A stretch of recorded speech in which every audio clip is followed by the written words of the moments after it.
Assalamualaikum warahmatullahi wabarakatuh. Perkenalkan, nama saya Riri Falila. Nomor induk mahasiswa 1804030052. Prodi Manajemen Bisnis Syariah. Baiklah, saya akan membahas tentang ekspor impor di bisnis internasional. Perdagangan internasional sangatlah mempengaruhi pertumbuhan ekonomi suatu negara. Dalam perdagangan internasional, semua negara bersaing di pasar internasional, dan itu terjadi karena bertemunya subjek-subjek hukum yang bertempat tinggal di negara-negara berlainan dan telah mengadakan hubungan perdagangan, misalnya dalam jual beli. Hubungan perdagangan itu telah terjadi jika baik penjual maupun pembeli telah mencapai kesepakatan dalam transaksi jual beli, dan setelah kesepakatan itu tercapai oleh kedua belah pihak, maka perdagangan luar negeri itu telah dapat dilaksanakan. Negara Indonesia sebagai negara produsen dan barang komoditi non-migas ingin berperan aktif dan berpartisipasi dalam kehidupan ekonomi dunia.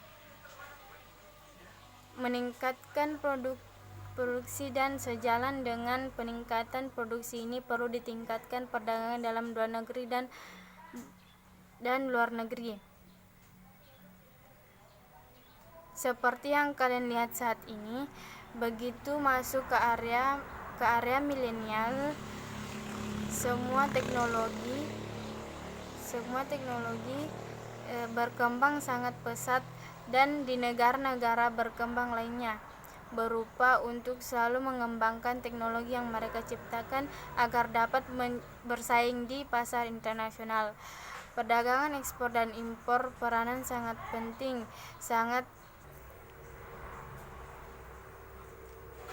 Negara Indonesia sendiri merupakan salah satu kekuatan ekonomi terbesar di Asia Tenggara, sehingga punya peranan penting di tingkat global.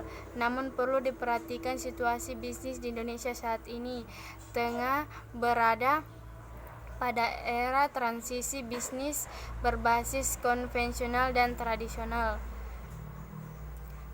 ke era digital atau milenial. Sepanjang tahun 2017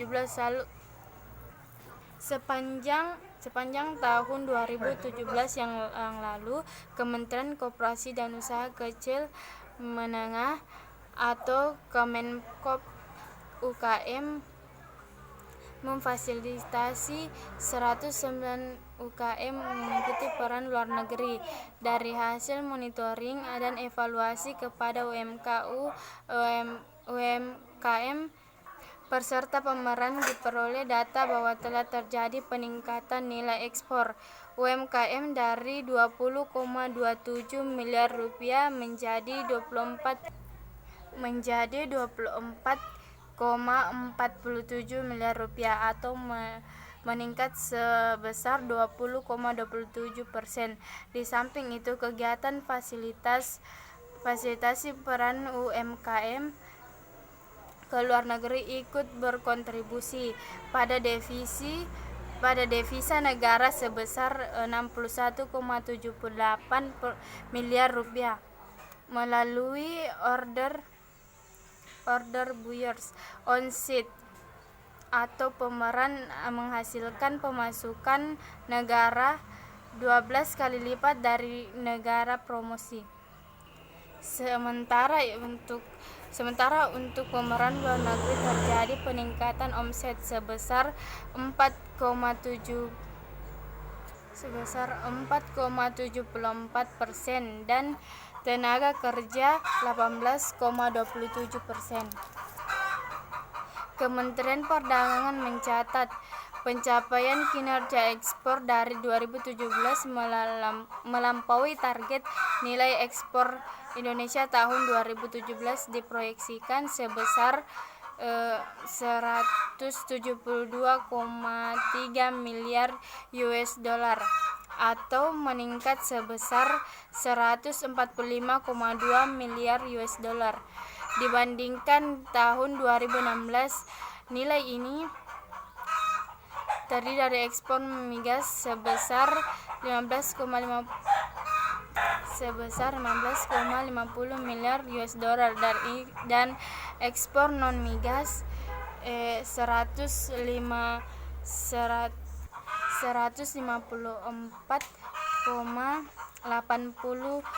miliar US dollar. Ekspor non migas pada Januari Desember 2017 diproyeksikan tumbuh sebesar 17,20% dan merupakan pertumbuhan tertinggi sejak tahun 2012. Sementara itu, untuk tahun 2018 ekspor ditargetkan tumbuh sebesar 5% sampai 7% untuk meningkatkan kinerja ekspor. Selain menyasar pasar tradisional seperti Cina, Jepang, Amerika Serikat, dan Eropa, Kemendag terus melakukan penetrasi pasar di negara-negara non-tradisional. Sedangkan pertumbuhan ekspor di tahun 2018 ditargetkan sebesar 6,6% sehingga semester 1 2018. Ekspor hanya tumbuh 6,9%, sedangkan sisi impor pada tahun 2019 diproyeksikan tumbuh sebesar 7,4%. Itulah pemaparan materi saya, kurang lebihnya mohon dimaafkan. Saya akhiri dengan wabillahi taufik wal hidayah. Wassalamualaikum warahmatullahi wabarakatuh.